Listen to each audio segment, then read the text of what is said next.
Good evening. This is Willie Jones, and I'm president of Women for Progress, and you've tuned into another edition of Women for Progress Radio. Thank you so much for joining us for the conversation tonight. And if you'd like to ask some questions of our guests, our call-in number is 601-948-5950. 601-948-5950.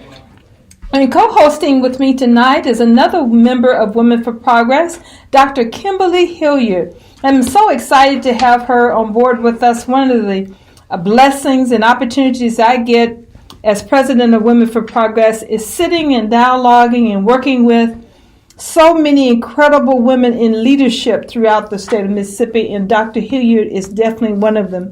She is an individual who is excellent at community engagement, and she does a lot of economic development, and she is just so many things that our hour and a half show cannot give me an opportunity to say it. But welcome to the show, Dr. Hilliard.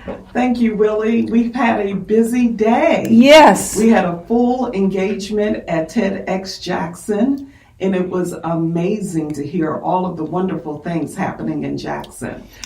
It was an incredible morning, Dr. Hilliard, and I'm so excited about that TED Talks. I could not get back for the afternoon because, some of us have a job. We have to go to work. But what stood out for you this morning? There were so many credible speakers. Well, one of the things that's always amazing to me in Jackson, Mississippi, there are many wonderful things happening, but sometimes we operate in a silo that we don't know these incredible things are happening. And so it creates opportunity and a need for partnership, for collaboration, true collaboration. And I think that's the only way we're going to move the needle forward in Jackson. So I can't wait to hear from some of our guests who's going to talk, such as movements like Respect Our Black Dollar. And so that's a prime example of how we could work together to improve the city of Jackson. I would like to see equity and inclusion for the diverse voices of Jackson and the metropolitan area to be at the table to make these things happen. Right, yeah. And it was a great program, and we're excited about, and I think that's an annual event, TEDx Jackson. And I think later on they'll have those conversation up on a website somewhere, right? I'm sure. Yeah, sure. But it was worth just amazing individuals, and several of them I had not met before. So I make sure I wrote those names down so I can pull their information up and look how I can reach out to them and get more information on some of the things that they're working on. But as you stated, Dr. Hilliard, we have Miss Brenda Chambliss from Respect Our Black Dollars, and she's here not only to tell us about the organization, but a great event that is coming up that spotlights the work of black businesses throughout the city of Jackson and state of Mississippi, and highlights a lot of the community leaders that are doing wonderful things in the city of Jackson. Welcome, Ms. Chambliss, to the program. Thank you. Thank you so much for having me. I want to wish you a happy Valentine's Day, and Thank also you. the same thing to your listeners. Thank you. Spreading love. That's what we're about. That's what it's about. The definitely is about. So tell us, what is Respect Our Black Dollars, and what was the catalyst for this organization? The organization is primarily one that is focused on uplifting and encouraging the people in our community to respect our black dollars by supporting the organizations and the businesses and the community organizations that are there to help uplift the people of this community. We pretty much believe that, and I guess it's based on what our theme is, Jackson becoming the new Black Wall Street. And in order to do that, we have to be the individuals who are responsible for doing that. And by supporting our businesses, we believe that it will be the impetus for us to become the next Black Wall Street. And I like the idea of respect our black dollars. And we can really just say respect our dollars, even just in general, because I think a lot of communities, some businesses come into our communities and they don't do just that. Respect us as a community and respect the dollars that we spend in these various venues. And this particular organization has stood out on many occasions and say, say, we don't want that type of behavior in our communities. You need to do better by us if you want to do business in our communities. And we need an organization like this to really keep an eye on what's going on in our community and make sure that the dollars we spend, that we're getting the bang for our buck just like any other community, right? Oh, absolutely. Because we as a community, we're not going to grow the way we need to. We're not going to uplift Jackson the way we need to unless we keep our dollars in this area. Mm-hmm. And oftentimes what we're doing is we go into some of the outlying areas. Mm-hmm. When we have businesses here that are thriving, that can provide the services, can provide whatever is needed here in this community. And the only way we're going to move Jackson forward is to keep the money here. And I think it's unfortunate that we spend so much of our dollars elsewhere. Yeah. When we have the viable organizations, we have the viable businesses that are present and are willing to serve the people here. I was having a little conversation. Dr. Quinn is coming on, but I'm going to finish this statement. I was talking to my 8-year-old grandson the other night, who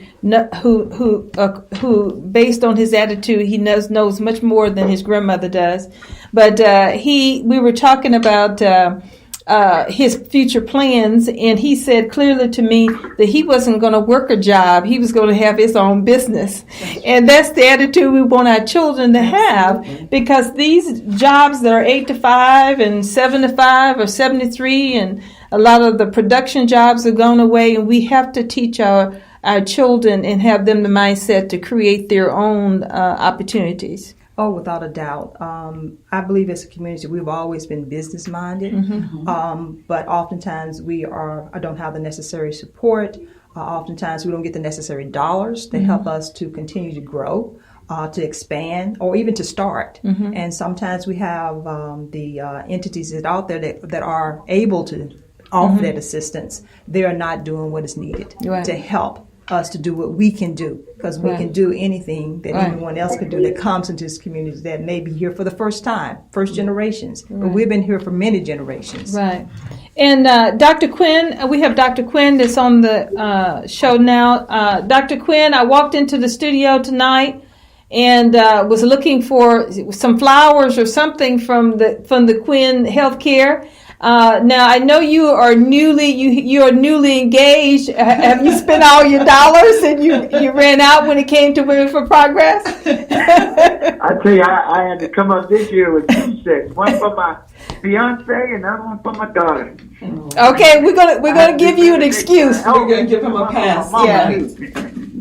But I tell you, listen, I heard you all speaking about the children, and just wanted to mention I did a news story on this week on Monday, and I talked about a case where they discovered that there was a tuberculosis student identified at Provine High School, and I basically provided some information on that. The deal is, at Provine High School, they identified a student with active TB, and they got the child out of the school. But what I did was I talked about the warning signs for the other children there. They were testing some that were in close proximity, but for those that might not have been tested, TB is an infectious disease. There's a bacterial infection.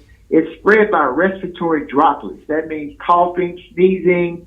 So the deal is, if your child goes to Provine High School and they start exhibiting symptoms such as severe coughing, fever, chills, night sweats, fatigue, say nausea, say they're breathing and it hurts their chest to breathe, or they're even coughing up blood, which is a very common finding in people with tuberculosis, it's a good idea to take them to the doctor, but most importantly, let the doctor know that your child or your grandchild is a student at Provine High School, and that, there has been a recent infection on campus, and that way the doctor or the medical provider will be knowledgeable to go ahead and test for tuberculosis in addition to other tests.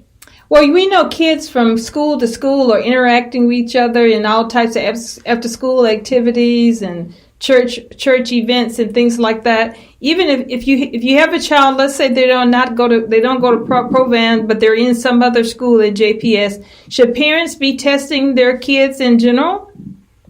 Well, usually, unless they're knowledge that the child has the possibility of being exposed to another child or another individual with tuberculosis, we normally don't routinely test for TB. But in the event that the child could have possibly been exposed to, this other student, it's a good idea to let the doctor know. Because when children or adults or any patients come in, they give us information, and we use that information to guide us and, what steps we take to make the patient better. So really the take home is, if you have a child that goes to that school or, any school really, but especially that school because, like I said, they had a case, go ahead and let the medical provider know, and then that way the medical provider will make the necessary decision to go ahead and test for tuberculosis. And the good news is tuberculosis can be treated with antibiotics, but the deal is, we first have to, become aware that there is a possibility of exposure, and that'll, prompt us to go ahead and do the necessary testing. How is the impact of some parents now or opting out of vaccinations impacting issues like this that we're coming up at Provine? Oh yeah, well we don't vaccinate for tuberculosis, but the fact is, in some states where they allow parents to make decisions based on their religious beliefs to opt out of vaccinating their children, there have been episodes of different disease processes that we haven't seen for years since we started the vaccination. The deal is, in California, they had an outbreak of the mumps a few years ago. I actually did a news story on that. There have been some cases of polio, which we haven't seen for many, many years. So the deal is, when our parents opt out of vaccinating their children, then the children stand the risk of, obtaining these diseases that we haven't seen. But more importantly, when the parents opt not to vaccinate their children, not only are they putting their own personal children at risk, but they're also putting children at risk who might have immunocompromised immune systems where they can't fight off infections as good as other children. So in cases where the child might have an immunocompromised immune system, then that child cannot be vaccinated because their immune system is not strong enough. And then they're exposed to children that might have these conditions, and because their immune system is so weak, this could actually be deadly for these children. So when parents opt to not vaccinate their children, like I said, they're not only putting their own children at risk, but they're also putting other children at risk that are exposed to the children that don't get vaccinated because of the parents' decision. Well, thank you so much, Dr. Quinn, for sharing this important information with us. And we want to congratulate you again on your new engagement. We're hoping that continues to stay positive. And and has there been a date set yet, or you all? Everybody keeps asking me. What we're going to do is we're going to have a destination wedding. Okay. And our vision is to be on the beach. We're going to have a few drinks. Sounds pretty fun. And we're going to get married. I'm going to be wearing some linen pants with some sandals and no shirt. Okay, well, that sounds fabulous. We look forward to seeing. Ready for this big. Yeah, we look forward to seeing all those wonderful, beautiful pictures when the event happens. You can share that with us. Well, thank you, but we're going to do it in September because I made a pledge to my daughter. I'm going to wait till she's tucked away in college before I go ahead and get married again. So that's probably a good idea. Well, you ladies, I hope you enjoyed this wonderful Valentine's Day, and I hope that the romance will flow to everyone in our listening audience. You the same, Dr. Quinn. Thank you so much for calling in tonight. Take care. Hey, thank you. Bye-bye. That's wonderful news when we hear people are getting engaged and still putting a lot of credibility and hopes behind marriage. I heard recently on the news, Dr. Hilliard, that they're increasing the cost of the marriage license here in the city of Jackson. I think that is adding, $15. I don't know about that. Who came up with that tax? We want people to continue to be married. We don't need to be adding any extra cost to it. I agree. But as one of the lawmakers stated, that if you're in love, he doesn't believe that $15 will be a hindrance. You're right. But we want to be all like Willie and her husband, who are celebrating how many years in marriage? Over 25 years that my husband and I have been together, and we've probably known each other for probably 35 years. Yes. Yes, but we are, I have to say, I recommend marriage. Especially as you get up to a certain age, you learn to appreciate it more, and you become definitely more patient. And I think too, for me, here on Valentine's Day, I will say, I think the most grateful thing and the most incredible thing about marriage is the whole idea of bringing together the family. And I think my husband and I have the most joy in watching our grandchildren grow, being able to say to our children, "We told you so," and watching them with the challenges, even with the grandkids. But and being grandparents is something that just blows your heart up. And I think too, as grandparents, you have more time to be able to watch your children, watch them grow into the individuals that they are and how very different they are, and also to contribute. I think the most thing too, as grandparents, for us to be able to contribute our skills, our talents, and yes, our resources. And schooling and sending them home. Yes. So I highly recommend marriage. I highly recommend this whole process. So we are very, very grateful, my husband and I both, to have the life that we have and have each other. So on this Valentine's Day, and I wish all of the marriages and significant relationships out there the best. And I say to them, though, that continue to make sure that you pray every day and keep each other in your prayers. Because I tell you, with all the outside challenges that you have, there's a lot of things you can do and you can control, but a lot of outside challenges you cannot. And that's where prayer comes in and provides that cover for you. So I definitely recommend that everyone make sure that they keep each other in prayer every day. Well, that's one of our foundations for a strong community. You know, when you think of a strong family unit, whether traditional or non-traditional, you want people to have a strong family unit to build wealth, to create a wonderful, loving home, to raise our children to be wonderful and vibrant leaders. And so that's why we're so excited for Respect Our Black Dollars, because that's another pillar in our community to basically support local economic vitality. There's a theory about the velocity of the dollar. And they said in the black neighborhood that our dollar goes out very fast, right, because we choose to spend at big boxes. And there's nothing really wrong with that if that's the only resource you have. But many corporations that we support don't support the local economy. Right. When we support local business owners, their children normally go to school here, they pay taxes here, they buy supplies here. It's a whole different energy that comes from local businesses. So we want to hear more about the gala. We want to know more about your programming and how we can support your efforts. I'm just going to use this as an opening since I'm not with my husband. We've been together 30 years, so I'm going to give him a shout out. He's in California. Okay. I love you, honey. And we're about to have our third grandchild next month. Wow. So I just took that little moment to do that. Great. You probably won't hear it, but anyway, I'll tell him I did it. The banquet has been a success for it's been growing each and every year, and we're so excited. We feel so blessed that we have the support of the community because they've been coming out, and we've been growing each year in terms of the numbers who have been attending.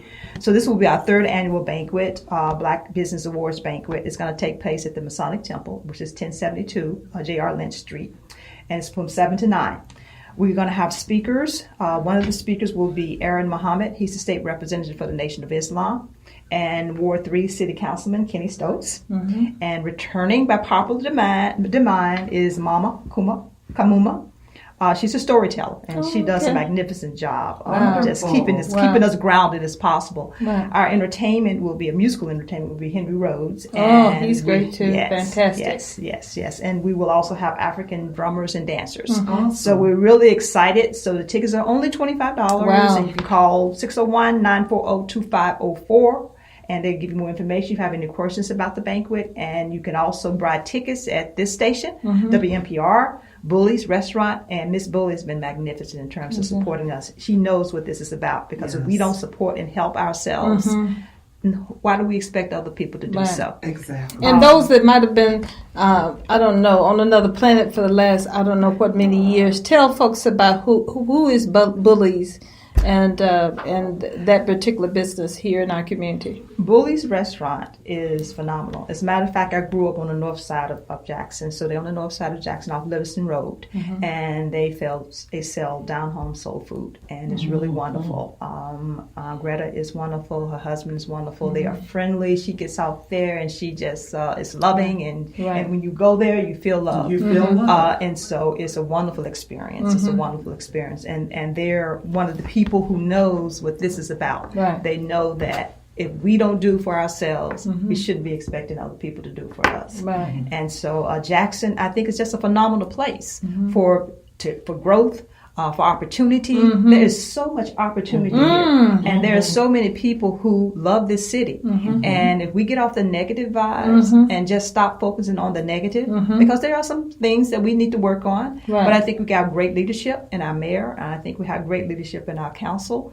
And they're doing the best job that they can do. There's always room for improvement, but I believe we're on the right road. And so as long as we stay working together, as opposed to continually just thinking that's just so many things that are going wrong, and the potholes, and Lord knows I had my experiences with the potholes, but there is so much here that can be done. We have so many smart people who are willing to stay here and invest their talents and invest their love and invest their spirit into helping this city to grow and to expand. So Let's highlight what you said about the negative and the positive. We know we have issues. I think if you live in an urban city, whether you're here in the city of Jackson or Chicago or New York and other places, you got issues all over this country. But I think if we kind of tilt that balance to say, let's start talking more about the positive, and let's address the issues on the negative things that we the challenges that we have. Absolutely. Let's continue to work on those, but let our conversation focus around what's positive, because we have to make sure that our narrative is the narrative that people are hearing. And I hit the floor every single morning excited about hitting the road in the city of Jackson, because I know there's going to be something new going on. I'm going to receive some new information. I'm going to be excited about something in this city. I guess I have to count this as a blessing. There is not a day that goes by that there is not something positive or something exciting that's not going on in the city of Jackson. And if we just focus our mind and our mindset, focus toward that positive instead of the negative, it'll happen with everybody. Everyone would have that experience. Today, Dr. Hill, you and I were at TED Talks Jackson, and I keep coming back to this, because when we talk about what the access that Jackson have, in that room today, there was incredible minds in that room, passion. Absolutely. There was so much love for this city and how we want to see this city in the next 5, 10 years, 20 years. And people coming together to really make a difference in their communities, in the economy, in families, and also want to, as one of the speakers said, invest. Yes. Invest in the city of Jackson. Invest in the state of Mississippi. And that's exciting news. And I think we have to share that every single opportunity. Because a lot of folks throughout Jackson wasn't at TED Jackson today. And they didn't hear these conversations. So we need to make sure that we are sharing. There are tables that a lot of us get to sit at there are a lot of exciting things are going on and things are happening behind closed doors. We need to make sure that we share all of that information with our community so people know what exciting things, and people can also, not just to know it, but when they listen to it and they learn about it, to be able to share that information with others and keep it going. Ashe. I don't think any truer words has been spoken, because I've watched how the news portrays. They focus on anything they can think that's negative. And it is not just happening in Jackson. I mean, you can't tell me Pearl, Madison, etc. doesn't have some things happening. But when someone is trying to create a narrative to make it unattractive, for whatever their reasons may be, you have to be careful. And we as a people have to be careful about the narrative that's being put out there about us. Right. Because they are creating a narrative.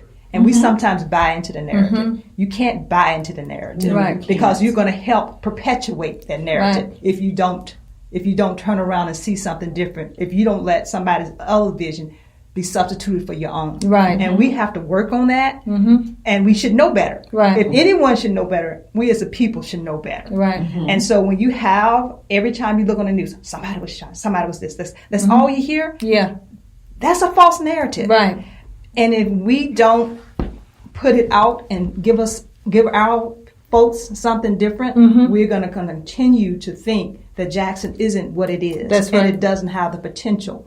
It's there. Yeah. It's within our grasp, but we have to be prepared to take it and not wait for someone to give it to us or expect them to give it to us, because literally they don't want to give it to us. That's right. No. And so when you understand that, and we should understand that, any Mississippian should understand that. If you don't understand it, where have you been? Yeah. And you are helping perpetuate the problem if you don't stand up and see it for something different. And so that was always mine. That's why I like the organization Respect Our Black Dollars, because we do know we have to write our own narrative and not allow ourselves to follow somebody else's vision, because they have a different story. They have something else that's underlying. And when you understand what's going on, you're like, okay, it's ready to throw down, because I'm not going that way. And I'm not going out that way because I have children. We have children in this system that we need to protect at all costs, because they're our future. We've heard that so many times, but that's literally the case. And they need us. Our children are watching. Oh, they're watching. Yes. And so, when we think, I really appreciate what you're saying, because every day we do have the opportunity to craft our own story. And I'm not saying craft like to make up something.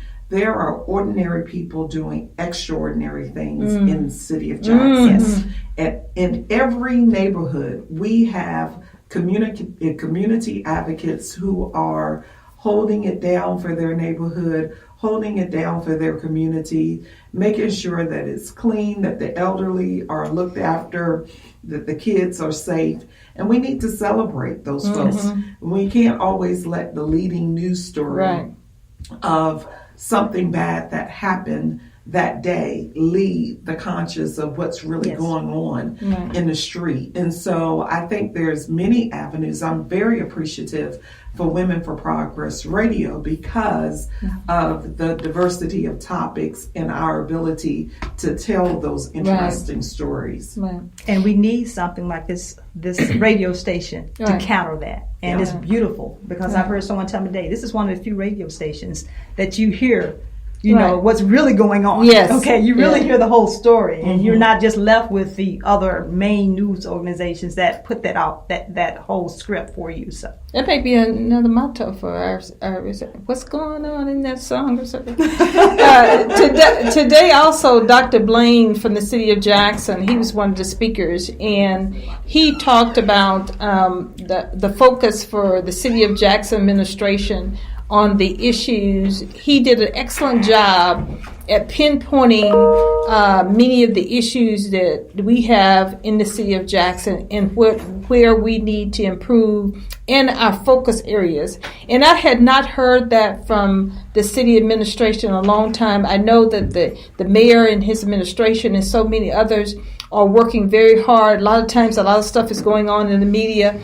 and we think that our leaders are not doing the work. Mm-hmm. But today, in a very thorough, thought-out manner, Dr. Blaine really set a plan and shared a plan with the audience on the focus that how the mayor is looking at the issues that impact our city, where his focus is, some of the things that they're working on, and it was exciting. I thought it was extremely exciting, and I took pictures of the screen and made notes, and we're going to continue to share. Matter of fact, we're going to ask them. It would be great for him to just put that out. For him to come. Yes, I do have the 5 points. Great, go ahead and share that. So, in Dr. Blaine's speech today at TED Talk, he said that the city will be focusing on healthy communities, and that's access to fresh food. Also, affordable housing and safe neighborhoods. Third, thriving education system, so that's pre-K all the way through the university system. Occupational opportunities to grow the tax base, so we're talking about jobs at its core. And then last, a city that is open and welcoming to visitors. Right. And so I think that's a clear plan. From the mayor's office, and I would love to have them come on and talk, because the citizens of Jackson need to hear this. This is a great, concise plan that we all can follow. I think that if we could get neighborhood organizations and associations to help model what they're trying to do, I think we could get some great stuff done. Well, our executive producer is giving me the rollover, Miss Chambliss, on the program. But I want to give the dates again for that event and the amount of the tickets, and then we'll continue to share your information. Thank you so much. Again, the date is February 22nd, and it's between the hours of 7 and 9. And you can get your tickets at this radio station, WNPR, Bullish Restaurant, and African Art Gallery. Okay. Well, great. And we'll continue to share your information also throughout this show, and also as we move forward, and we'll also post it out on our social media, which I think we're doing already, but we'll continue to make sure we do that. And you got a $25 bang for your buck there at this program. You cannot lose. Thank you so much. Thank you for sharing it with us. We look forward to seeing you on the February 22nd. Thank you so much. Thank you for sharing a portion of your Valentine's Day. Bye-bye. Yes, and have a good one with the hours that are left. Thank you.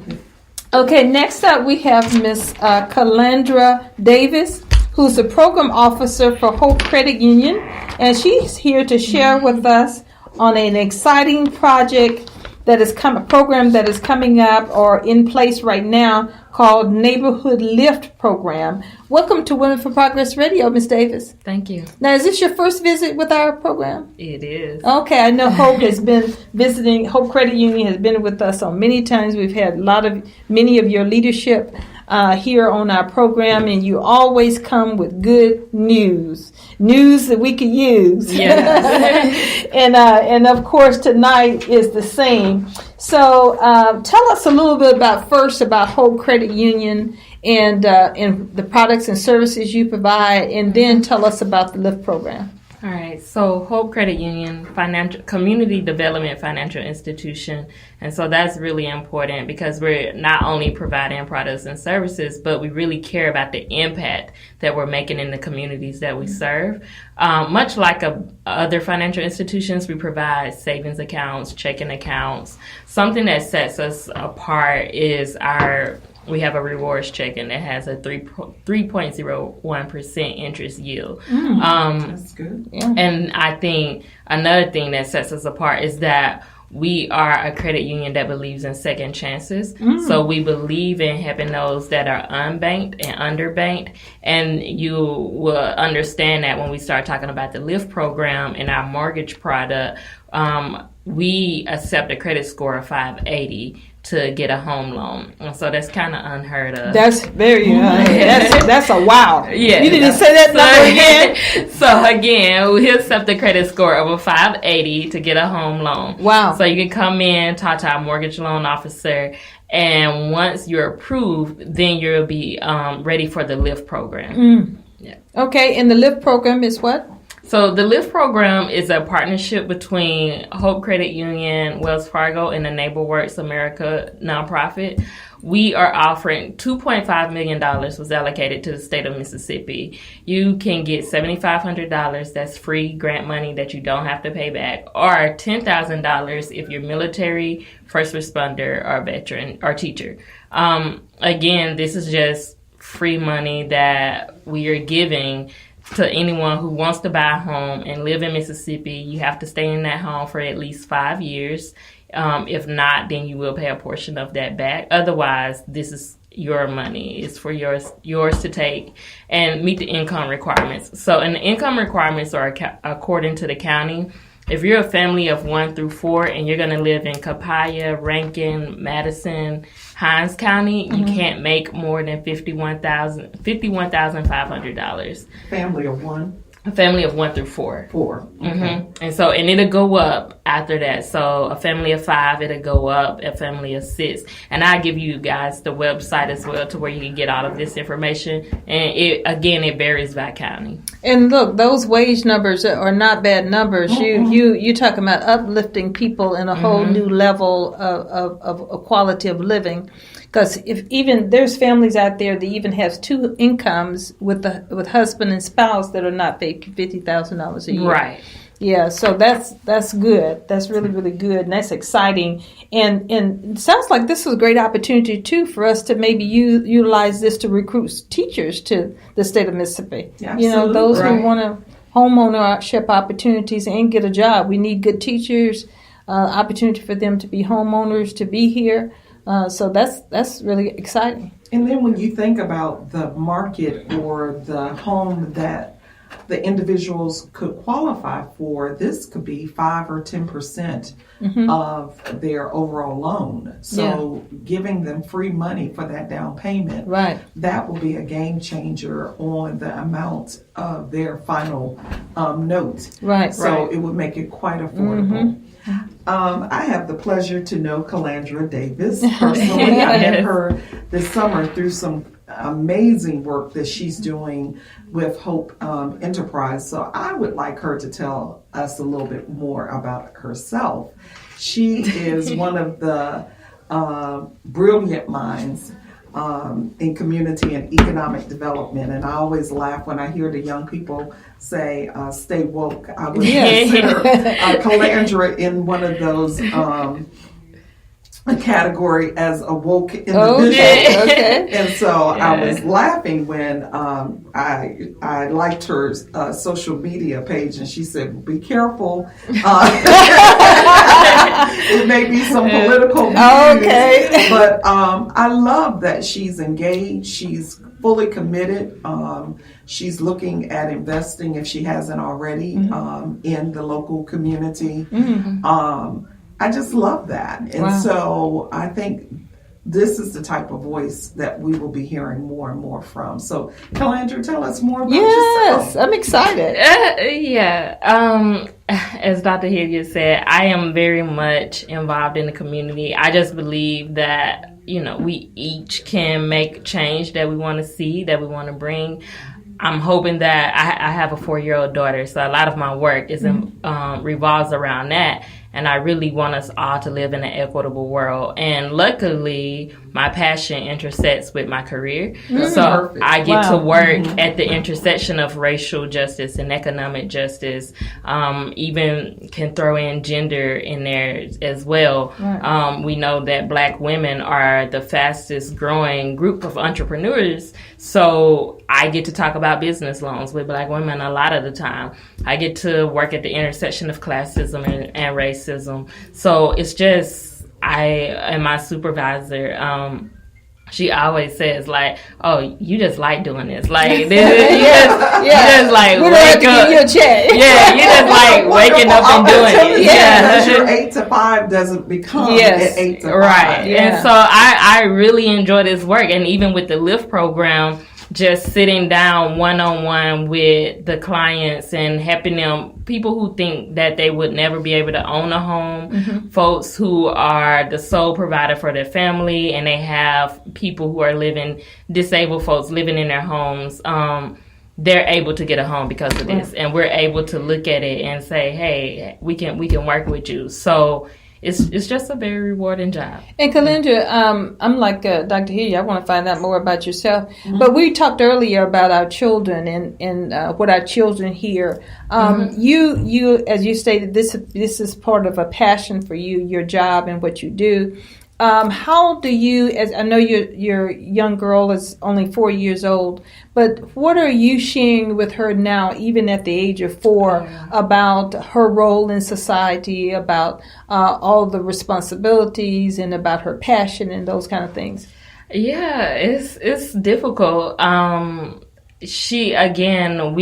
it's me as a parent against society and everything that she's learning. So all of the television shows has very little representation of positive Black women.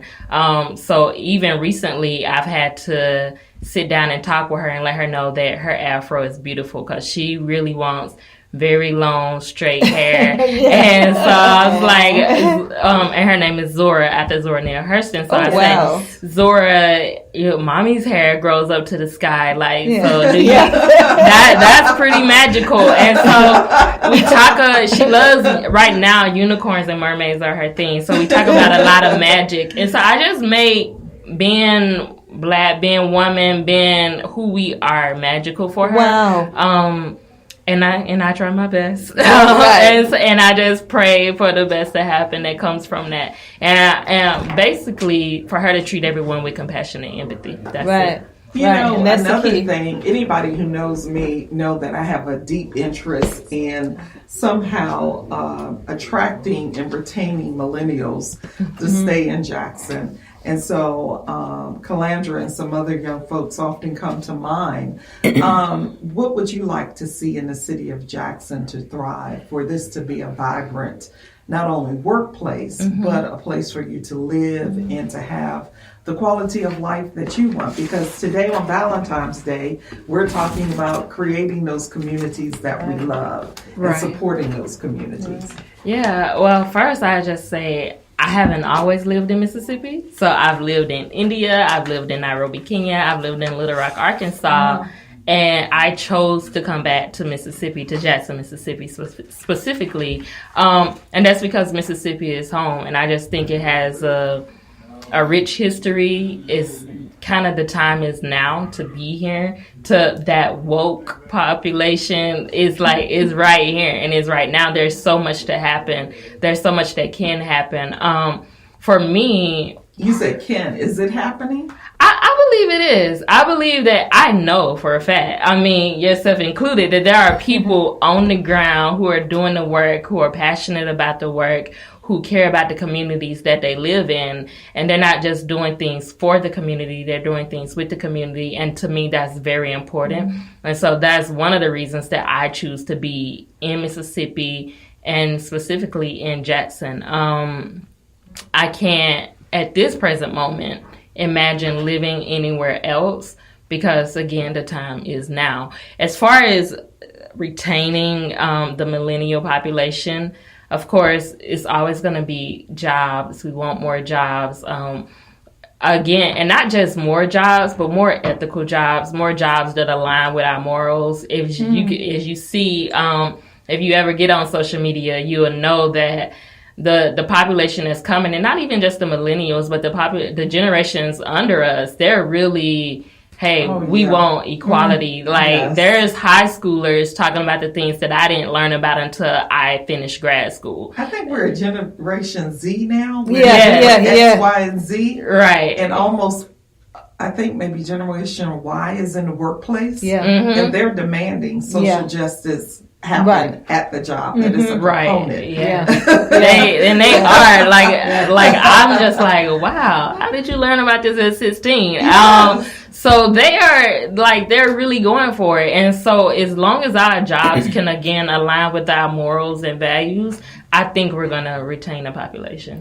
Well, how can we make sure, when I say we, I'm talking about organizations like Women for Progress, our civic leadership, our political leadership, our church organizations, all of these units, how can we make sure that we are bringing that millennial voice to the table and even utilizing and maximizing those opportunities that are there?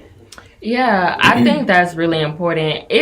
To me, it always depends on the conversations that you're having. Mm-hmm. So if we're having a conversation about homelessness, then you're going to need someone that's homeless at the table. Mm-hmm. If you're having a conversation around millennials and what we're doing, then of course you're going to need millennials at the table. It's just all about being inclusive. As long as any conversation you're having, as long as the table is open, I feel like you're going to get someone to show up. Right. Because there's just so many willing people. There's people who are ready to get their boots on the ground and start doing this work. I was at the Capitol on Tuesday, and we were talking to women about economic security for women. Mm-hmm. And I was surprised. I mean, literally, there were 2 young women who came up to me and said, Ms. Jones, I know the work of Women for Progress. What can I do? How can I get involved? Mm-hmm. Not even talking about membership. They said, how can I get involved? Right. How can I be a part of this? What do you want me to do? And it was amazing. I couldn't get my pen out quick enough. So it's exciting what not only women are doing in the state of Mississippi, and millennials and all of us, as Dr. Hilliard stated, as a community is doing. But of course we've now picked your brain on a few other items. And, let's get back to where about our campaign. She should run. Yeah, sounds like to me too. And we need to get her card before she leaves. She sounds like a potential member for Women for Progress. Yeah. So now let's make sure that we get telephone numbers, email address, websites for individuals where they want to reach out, they want to make a phone call, get more information about the program. Right. Okay. So if you're interested in the LIFT program or HOPE, any of our products and services, go to hopecu.org, and the very first page will be on the LIFT program. You can go to learn more. That's where you can find our list of approved lenders. You can find the income qualifications, and you can go ahead and see if you're eligible to apply then. And likely, if you're in the Central Mississippi area, you will be meeting with me one-on-one to determine your eligibility for the program. Great. The contact phone number is 1-800-552-6609. And again, that number is 1-800-552-6609. Or you can send an email at lift@hopecu.org. Okay. One of the things that I'm thinking about when, we're in the middle of tax season, and many folks are going to be receiving a sizable return, even though we heard that the returns have reduced, mine did, but people will be receiving a significant amount. If they can couple a portion of their refund with this down payment, you're talking about economic empowerment, and owning your own home. And the thing that's really interesting, Calandra, I noted that you don't have to be a first-time home owner. Right. That's true. You have a current home, you have to sell that one, but then you can participate in this program. Right. That's awesome. And also, that's a very good point, Dr. Hilliard, when we talk about the refunds and we're getting. So many folks also do not have a banking home. No. And when we talk about the products and services and opportunities that are available through HOPE, this is a great place to invest the money that you get back on that. This is a great starting point. Even if you say, well, I'm not ready right now to do the home thing, let me create me a place where I can do my banking, a place that's going to empower me financially. Because I think HOPE provides us so many different opportunities and also educational events and seminars and things like that. Right. So this is a great opportunity for them to begin a banking relationship. And we know in the city of Jackson, there's so many individuals that rely on a lot of the check cashing programs that are out there that really steals a lot of our monies. Absolutely. And so, even reaching out to you all regarding this is just one of the many opportunities. And I love a place where that is set up to make you whole in more than one ways. And this sounds like HOPE is that place that can help you make yourself whole financially in a lot of different ways, not just home ownership. Right. And I'm glad you mentioned the check cashing places. So we aren't just a credit union. We have the Hope Enterprise Corporation and a Policy Institute. And so even our Policy Institute is researching what's going on. We're looking at the racial wealth gap. We're looking at the amount of payday lenders that's in the state of Mississippi. And Mississippi happens to be has the highest number of payday lenders. And people, and we understand sometimes you get in a bind and you need that extra money. We just want people to know that there are options. So they don't have to run to a place that is basically stealing from them. Let's talk about the real implication. I mean, like, what's like some of the interest rates at some of these places? Yeah. Versus Hope Credit Union. Right. I've seen interest rates at payday lenders, check cashing places that ranges from 291% up to 600%. And that should be illegal. Yes. I wholeheartedly There's agree. no way you'll be able to dig yourself out. I heard just recently that these payday lending operations have one of the biggest lobbying groups in the state of Mississippi. And so many of them are subsidiary of major banks. You know, I found that out. I was shocked. But a lot of folks are looking at these places as somewhat convenient, but they're really not.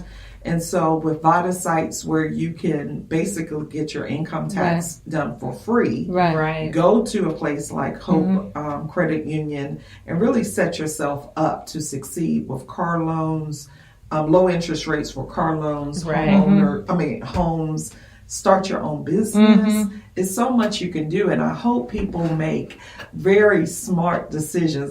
Now that I'm thinking about it, what am I going to do with the little refund that I? Glad you got a refund. There's definitely options.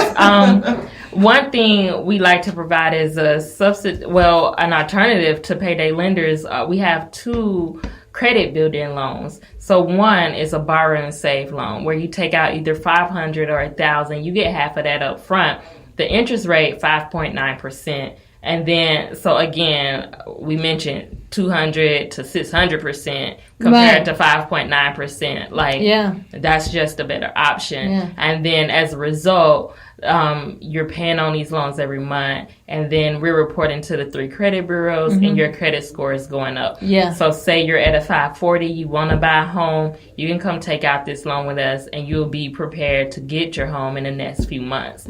So, and everything, I have to say, too, revolves around credit. Get cable. I mean, to get cable, they're checking your credit to get cable TV. Jobs now.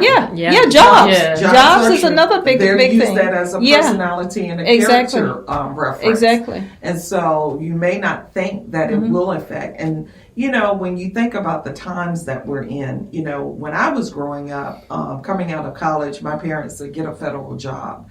That's the most secure thing. And then look, here we had a federal furlough that the federal employees were out of pocket for over a month, and some of the contractors will not be made whole, and that included a lot of contractors. So one thing that you should do is try to secure your own financial security for yourself and for your family. Anything that you can do to try to right side by putting stuff aside for savings. You know, I think about my grandma with the little glass jar, you know, and anytime someone needed something, she had hundreds of dollars. You know, it was amazing. And the other thing, Dr. Hilliard, too, a lot of us, we think we're so deep in our situation that there's no hope. But let me tell you, start where you are. Don't let fear, don't let shame, don't let burden or uncertainty keep you from moving forward. Yes, it may look bad when you turn around. You say, "Oh my gosh, it's stuff I got to deal with," but just move forward. And I think we have a caller. Caller, welcome to Women for Progress Radio. How you doing? We're doing well.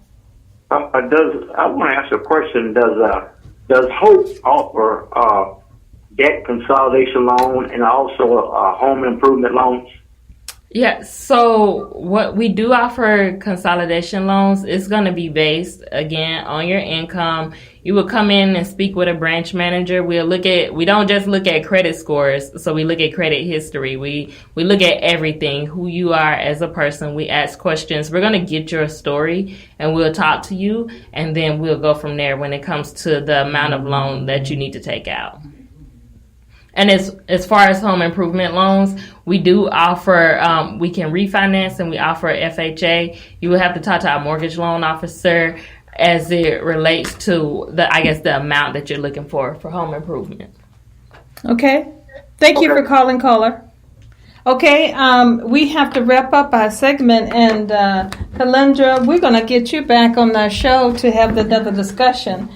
You brought us so many great information. Of course, Hope always does, and we'll continue to share it through our social media sources and share it with our radio here. And we'd love to have you back. Thank you so much. Thank you. Yes, Thank you. yes, and I see Dr. Hilliard slipping you that application for Women for Progress over there. I love it. Thank so you. make sure you fill that out and get that right back to us. Okay? I really will. Thank you. Thank you so much. We appreciate it. And then our next conversation, I'm so excited to have Mr. Lee Vance, who has thrown his hat in for Hinds County Sheriff. Literally. Have a seat, Mr. Vance. And I have to say, this is not the first venture for Mr. Vance at Women for Progress Radio. We thank you so much for reaching out to us and asking to be part of this conversation tonight. Well, I mean, if you're going to try to get something accomplished in Jackson, Mississippi, reaching out to the reigning queens of talk radio is a smart thing to do. Smart things to do. You just moved yourself 50 feet ahead. You want to come back and have the whole show. Right. If you're not smart enough to do that, you're certainly not smart enough to be sheriff. Exactly. You've checked off the number one thing on the list. Now, we have a lot that we want to talk to you about, and started. You've been in policing and safety and community development and all of those things for a very, very long time. But I want to start by, I said, because you've been out there so very long, I said, let's make sure that we first identify this position of Hinds County Sheriff, what the duties and responsibilities, what does it cover, what area, what authority that it holds. So I went to the website to print the mission statement for the Hinds County Sheriff Office, and it states, the mission of the Hinds County Sheriff's Office is to provide the community with the highest quality of law enforcement services. We strive to improve the public's perception of community safety by reducing the incidence and fear of crime while working with the diverse communities through Hinds County to improve their quality of life. The Sheriff's Office will accomplish this task by working within the community-oriented policing and problem-solving model and developing partnerships with the community. Providing this service to the public will be conducted in an efficient and effective manner. Wow, that's a healthy mission statement for this particular position that you hold. Mm-hmm. But tell our audience, Mr. Vance, about your experience and what would you bring in trying to make sure that this mission statement that's been put out there is administered in the most efficient manner. Well, I am born, raised in Hinds County. I'm a product of the Jackson Public Schools. I graduated from Lanier in 1976, and I have a degree from Jackson State University in mass communications. I started working for the Jackson Police Department in August of 1987. Mm-hmm. And I worked there until I retired at the end of 2017, which is right at exactly 30 years of service. I started out as a recruit. I started out as a recruit. I started out at the bottom and worked my way up. Of course, it took me about 25 years to do it, but I worked my way up from recruit to police chief. Yes, and awesome. I am very, very proud of the things that we accomplished during the time when I was at the Jackson Police Department. But to be honest with you, motivation for me at this point in my life comes from a love of my community. Mm-hmm. God bless me with certain talents as far as being an administrator, a leader of men and women. But I don't think anything goes above love of your community. If you love your community, then you're going to do everything that you can do to protect it, to serve it. And I actually have a servant's heart.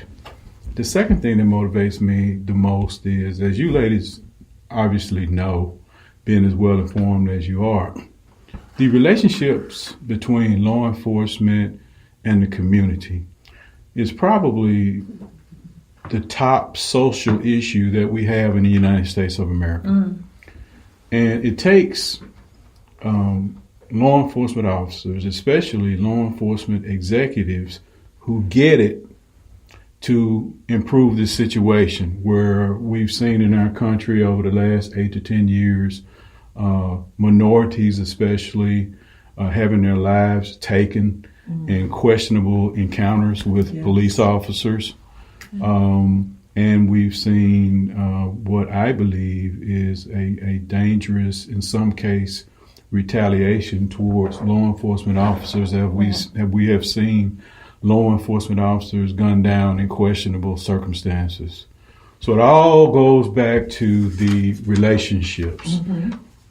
In the United States of America, there are approximately 1,900 or more individual police jurisdictions. And it's up to each chief of each department or each sheriff of each department to establish a positive working relationship in that community that they serve. Right. That's the primary thing. We cannot have citizens, especially in the minority community where a lot of this stuff has taken place, as we all know. Let's just put it on the table. We cannot have people terrified when they see the police blue lights come up behind them. Right? We don't want them sitting there questioning whether they're going to get hurt or not. Right? And those are one of the biggest things that we pushed at the Jackson Police Department. And one of the biggest things that we're going to push at the Hinds County Sheriff's Department is that if you are driving home by yourself at 10 o'clock at night and a blue light come up behind you, we don't want you terrified. If anything, we want you saying, help is on the way. Yeah. That's the way it should be. Yeah. That's the way it must be. Yeah. And so we're going to work until that type of trust, it's not necessarily has to be restored. In some places in the minority community, it's never existed. So we got to build trust. We have to be 100% credible servants. One of the things that we did when I was at the police department, our slogan was EAP. And EAP stands for empowerment, accountability, and professionalism. We want deputy sheriffs to be well trained, professional, have all the equipment they need, but most of all, make sure they have the right heart to serve. Make sure that they understand that when they go out and they do their jobs and they do them right, that they will be empowered to know that you've got a sheriff that's going to back you up, but the demand is going to be for you to serve the citizens in a 100% professional manner. I expect to have the best sheriff's department in the country. That's what my expectation is going to be, the best. And so officers must be empowered. Accountability would start with me. It would start with the sheriff. I am, and I would be an elected official, accountable to the people. And so if I'm going to be accountable, those who work with me will also be held accountable by me to do that fantastic job that we just got through talking about. So you put that empowerment together with that accountability, you're going to have professionalism. So EAP. Now, you've been around a long time here in the city of Jackson, Hinds County, and in this particular arena. What do you think are the biggest challenges for Hinds County as it relates to safety and this particular position? You know, the challenges have always kind of been the same, especially in government agencies, and I think especially in law enforcement. Having to do a lot and not necessarily having everything that you need to do to be able to do it. I think that's always the number one challenge. So what you got to do is you've got to figure out ways to fill in the gaps. You could probably ask any law enforcement officer in the country, and they'd probably tell you I need another couple of million for my budget. Mm-hmm. And usually fiscal limitations stand in the way. So you have to be creative. Some things that we did at the police department. I wanted JPD officers to be the best equipped officers around, because when I started during my tenure as chief, they were not necessarily that way. We were very, very active in securing grants to buy equipment. Where we were short in some areas, we were very successful in forging partnerships with the federal law enforcement agencies, right? During our tenure, we would go out and do checkpoints, and you liable to see an FBI agent out with us, a DEA agent out with us. And so where we were not necessarily have as many numbers as we needed, we fill that in by making partnerships with especially our federal partners. Mm-hmm. And it worked out well. But that's just an example of what you have to do when you take these challenges on. I think partnerships are essential. What would a partnership with the city of Jackson, JPD, look like with Hinds County? People often are confused sometimes of who they should call. Mm-hmm. They say call JPD, and JPD, in their opinion, may or may not respond, and they say, well, call Hinds County. Mm-hmm. What would a partnership look like under your administration? Well, partnerships basically get down to relationships. Mm-hmm. The current chief of the Jackson Police Department is James Davis. James Davis served as a deputy chief on my staff. Mm-hmm. He was deputy chief for patrol operations. I actually promoted him up from precinct commander. He had a lot of success at being a precinct commander. And so when we had an opportunity to do so, we rewarded him. Mm-hmm. So I said all that to say that if I'm fortunate enough to be elected, obviously a relationship issue with me and James Davis would have the opportunity to be very prosperous. Mm-hmm. There are no pre-existing conditions that will keep us from working together. So it would be something that I would look forward to. Well, as a women's organization, we know that when we have more women to the table and more decision-making roles, more leadership roles, things happen positively. How do you see women playing a role in your particular administration, or what can we do to actually bring on even more women to in these particular type of positions, which are usually non-traditional when it relates to women? Well, I would somewhat agree, and I would somewhat disagree. Okay. And I'll make this example to you. When I started at the Jackson Police Department in 1987, I'd be willing to bet there were probably no more than about 10 females on the whole police department. And that police department at that time was probably about 350, right? Mm-hmm. I don't know exactly how many people they've got at the JPD now, but I'll just use, like to say about 300, 350, I'm not really sure. Out of that, and let's just say it's 350 just for the sake of this discussion. Mm-hmm. Out of that 350, I'd be willing to bet that 45% of those officers are females. Wow. 45%. And not only do you see that in local law enforcement, you've seen that in federal law enforcement. So to a large degree, in the 30 years that I've been involved with this, that problem is pretty much taken care of itself. Mm. You can also recall I served as assistant chief under Rebecca Coleman, mm-hmm. and she was a female chief of police.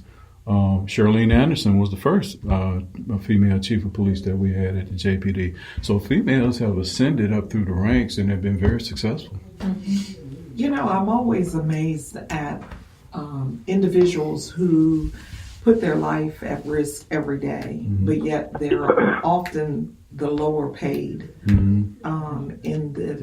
in the area. Mm-hmm.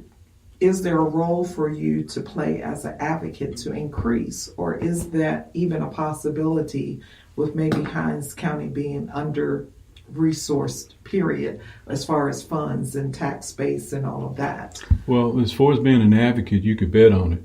I would always be the first one to stand up and say that law enforcement officers are underpaid and they need a raise.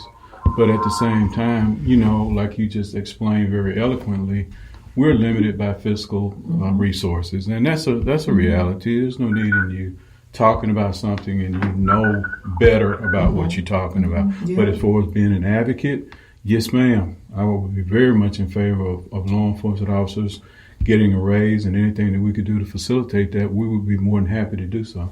Okay, we have a call. Caller, welcome to Women for Progress Radio. Well, thank you for having me. I have a question for candidate Vance.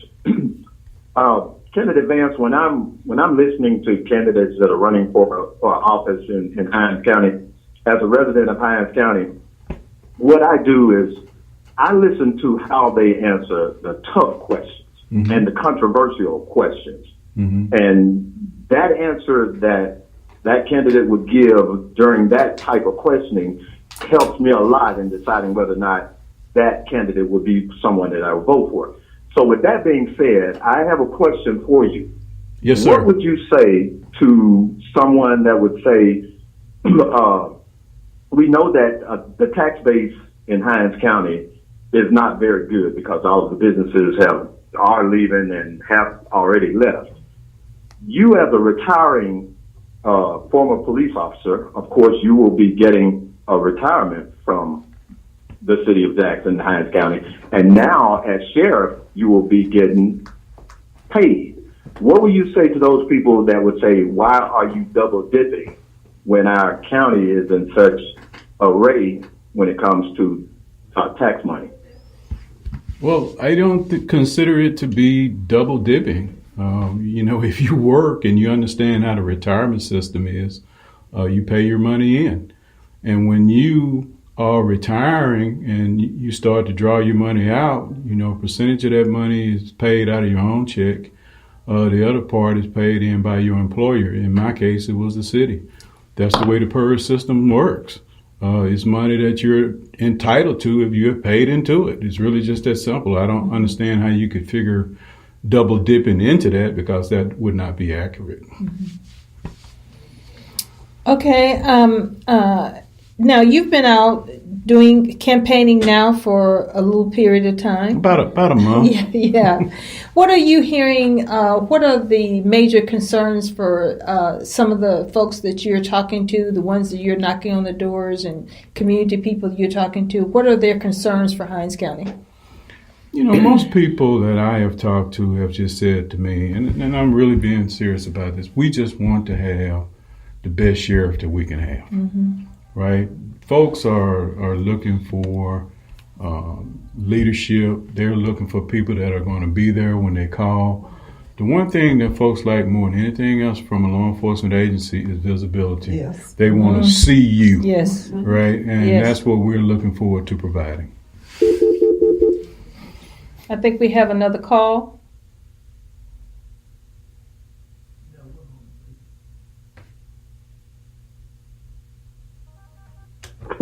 Caller, welcome to Women for Progress Radio.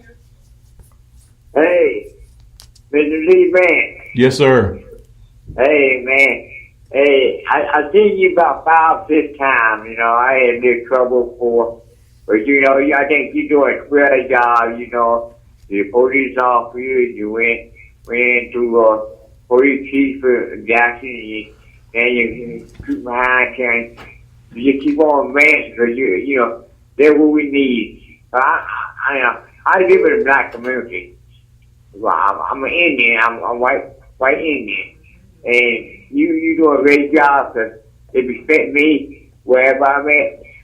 I got shot a couple of years ago at a store. The Jackson police, you was on the police, they have been taking care of me. And I appreciate what you've been doing. Well, thank you very much. Thank you, caller, for calling in. I think we have another call. Caller, welcome to Women for Progress Radio. Mr. Vance, you know the city, and I know you know the county. I love the sheriff, and I retired from the military, and I'm still able to work, so I'm getting 2 checks. So I'm double dipping too. I'm still able to work. I went in the military when I was 18. I stayed in there like 25 years, but when I got out, I wasn't old enough to just say retire. So I got another job, so I'm double dipping too. Thank you. Yes. Thank you, sir. Okay, we have another call.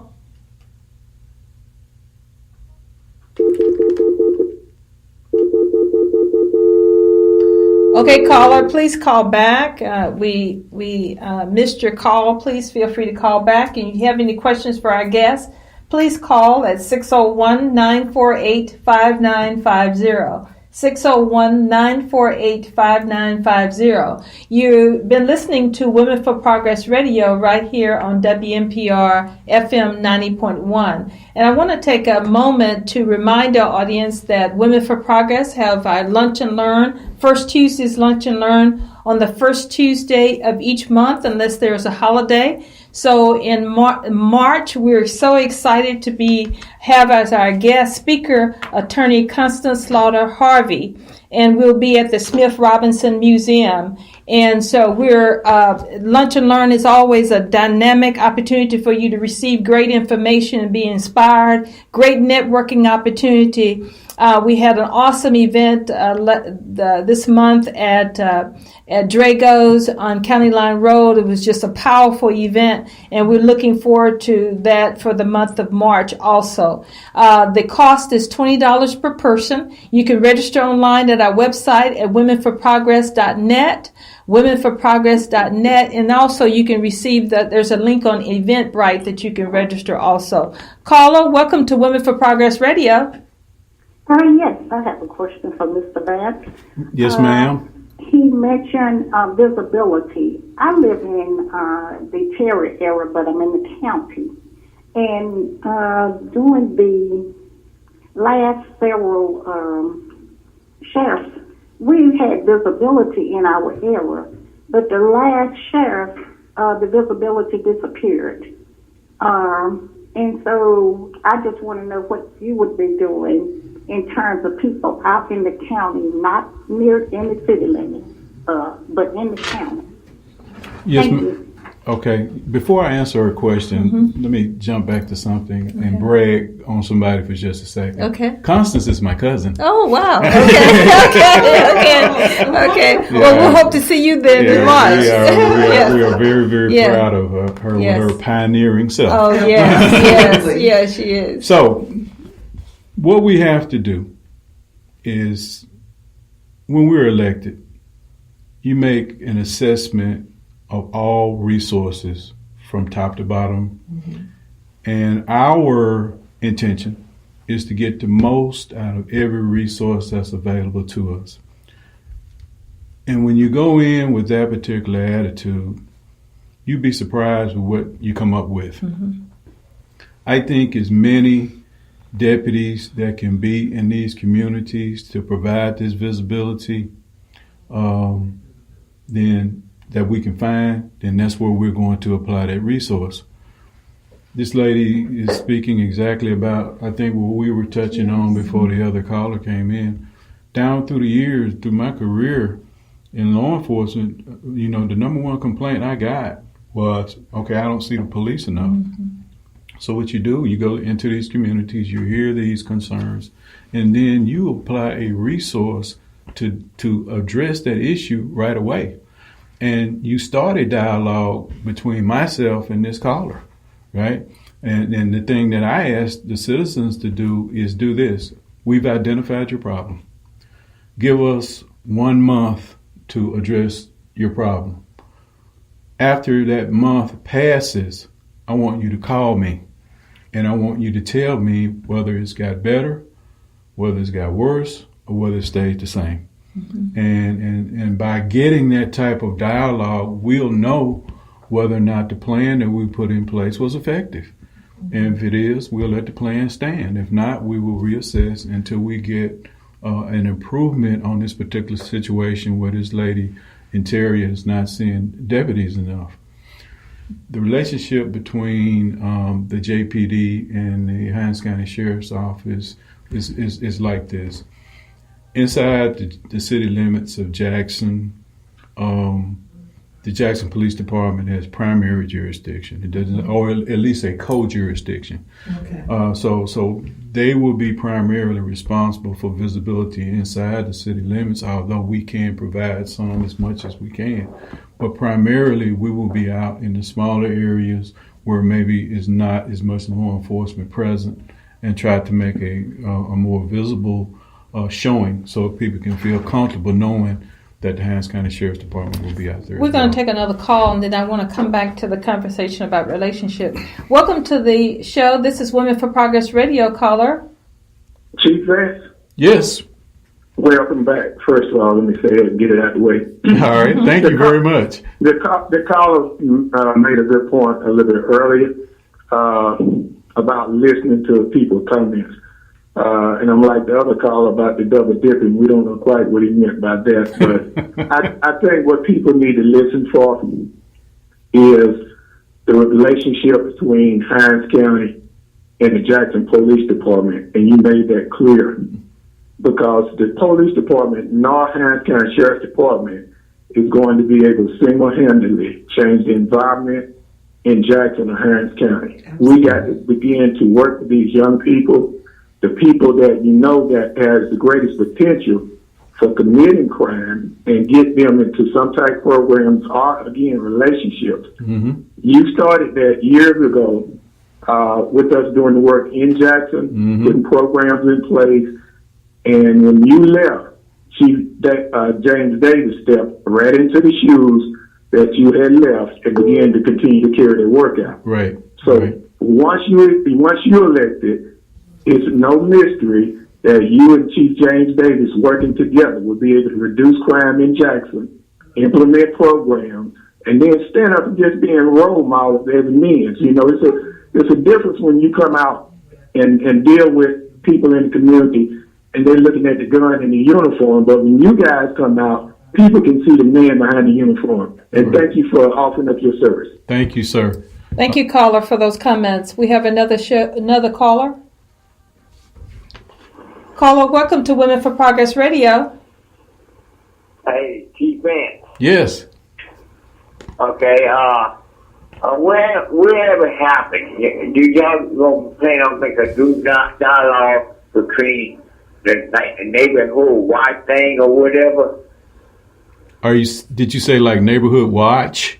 Like you know, back in the 80s and 90s, they used some the neighborhood watch thing, like block captains. Sure, yeah. Sure. No, I don't know. I don't know exactly what the statistics or information about that is as it relates to the county. But I know that that's a widespread tool that's used, and I'm sure that those things do exist in the county. I'm about 100% sure of that. I know they do in the city. So, if it's not broke, we won't try to fix it. If there's neighborhoods, however, that are not organized, and I'm certain that we could assist in getting them organized, because to be honest with you, the whole time I was in law enforcement, and I'm sure beyond or before, that's one of the most effective tools that I've seen. It builds relationships even among the neighborhoods and communities, and because a lot of times, especially in a society the way we exist right now, we can be living on streets with our neighbors and not even know our neighbors until a situation happens. But Neighborhood Watch, it really is a tool that we have to interact with each other. Somebody's going to knock on somebody's door sometime. Right. But I want to talk about that relationship building.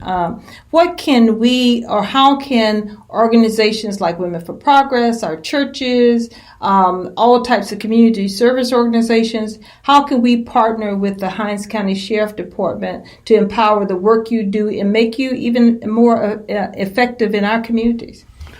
Not being there yet, I can't specifically tell you, but I will say this. I wanted to kind of chime in on this behind an earlier comment that you made.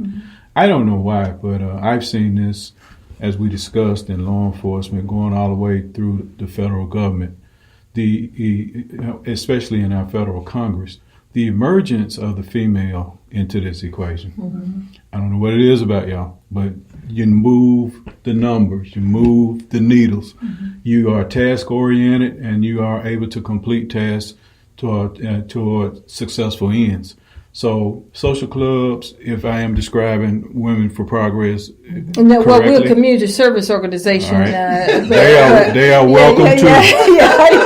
That's why I asked. We like to socialize, but a lot of what we do is real work on the ground. But I understand. Well, anybody that wants to help, there's a place for that. Because it's like Mr. Jones was speaking of earlier, it takes everybody to get this thing to going. Yeah. And I think that's one of the problems that we have. People get defensive. They get in their own little box and don't want to come out, even if they see somebody in the other box needing help. So organizations would be welcome. Women for Progress would be welcome. If Women for Progress do not have a role, I will guarantee you when I'm elected, they will. Okay. I'm being very serious. We need all the help we can get. Partnering across the board, be it an organization like Women for Progress. We were very successful in partnering with a lot of different organizations. We partnered up with people from the Hispanic community, from the Indian community. I mean, it's across the board. If you live in Hinds County, or if you have a business in Hinds County, whatever your connection to Hinds County is, you should be expected to play a role outside of what your primary thing is and leading to the success of this county. All right, I agree. I want to take a break in our conversation for just a moment and to announce a couple of more events that Women for Progress is hosting. Mississippi House of Representatives District 71 Candidate Forum is February 26th. It will be held at New Jerusalem Church on Raymond Road. New Jerusalem Church on Raymond Road, February 26th at 5:30. We want everyone, not only from District 71 to come out, but all over the city of Jackson and Hinds County. We want you to come and be part of this conversation. We're hosting, Women for Progress is hosting a candidate forum from the Mississippi House of Representatives District 71 at New Jerusalem Church in South Jackson on Raymond Road. We are so pleased to have partnering with us New Jerusalem Church, who's provided this venue for us, and have a wonderful sanctuary and a great environment for us to have these important conversations. So we thank them so much, and our hats off to them providing and opening doors for Women for Progress in our community. So, but we need you. We need you to come. We need you to bring your friends. The election this is a special election for March 12th. So it's right around the corner, March 12th. You need to come and meet the candidates, ask them questions, and make sure that you are an informed voter. And then you need to come out in numbers on March 12th. On March 12th, we need everyone in District 71 that's a registered voter to come out and vote. But on February 26th, we want you to come and receive information about these candidates, find out what their platforms are, who they are, what they have done in District 71 that empowers them and makes them the most effective candidate for this particular position. And we want everyone to the table. We invite all neighborhood associations, churches, schools, everyone in District 71 to come out and be part of that forum February 26th at New Jerusalem Church. Again, our Lunch and Learn is March 5th, Tuesday, March 5th at the Smith Robinson Museum. March 5th at the Smith Robinson Museum. We always, there's going to be limited seating, so we need to make sure that you register early for that particular event and that conversation. And it's always a really great networking opportunity again. Chief, I almost called you Chief Vance again, Mr. Vance. Thank you so much for coming and having a conversation with us. But let me have our last minute so you can give a website or Facebook page or telephone number if individuals want to find out more about your campaign, want to reach out and volunteer for your campaign, or we know that candidates also need funding. So give that information. You're so kind. The phone number is 601-500-0863. 601-500-0863. Donations can be received at P.O. Box 636, Tougaloo, Mississippi, 39174. That's P.O.